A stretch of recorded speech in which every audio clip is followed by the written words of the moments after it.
est dans une période qui est très dure pour nos compatriotes. Avec la crise de l'énergie, le pouvoir d'achat, les tensions dans notre pays.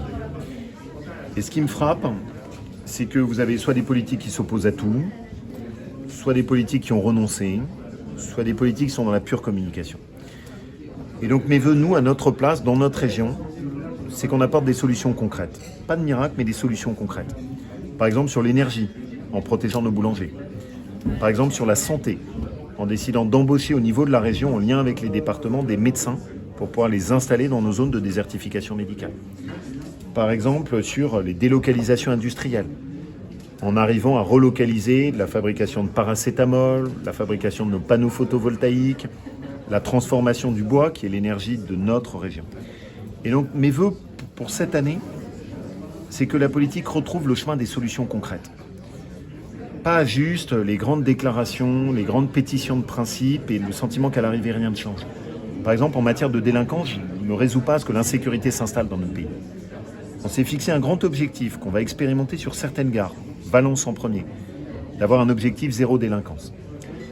Et je suis profondément convaincu que si la politique a perdu son sens, si elle aboutit à de telles tensions en ce moment, c'est parce que les politiques n'arrivent plus à apporter la démonstration qu'ils font des choses et qui sont utiles. Et donc mes vœux, c'est des solutions concrètes.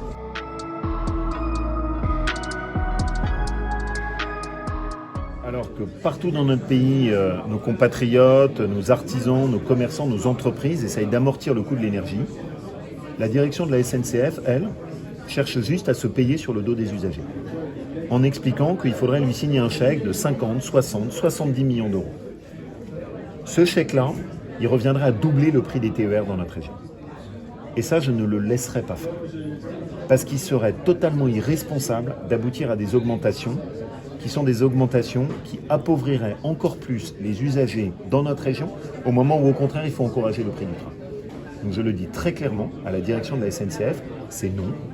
Vous ne vous payerez pas sur le dos des usagers. J'attends de vous que vous fassiez des efforts pour améliorer votre fonctionnement et que votre seule réponse à la crise de l'énergie ne soit pas uniquement augmentons le prix des TER, faisons payer les usagers du train. Ça n'est pas digne et ça n'est pas un comportement qui est correct.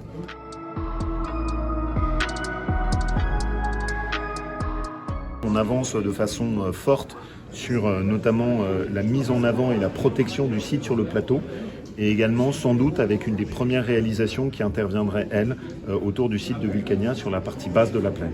Donc non, on est très déterminés sur le sujet.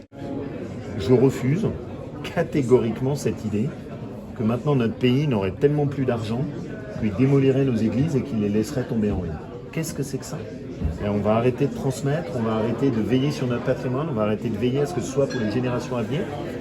Donc au niveau de notre région, on a décidé de mobiliser 30 millions d'euros supplémentaires pour pouvoir venir en soutien à notre patrimoine, le faire en lien avec la Fondation du patrimoine qui fait un très gros travail dans notre région, et vraiment je veux les remercier, et pouvoir montrer très simplement à notre place qu'on peut avoir une politique ambitieuse de sauvegarde de notre patrimoine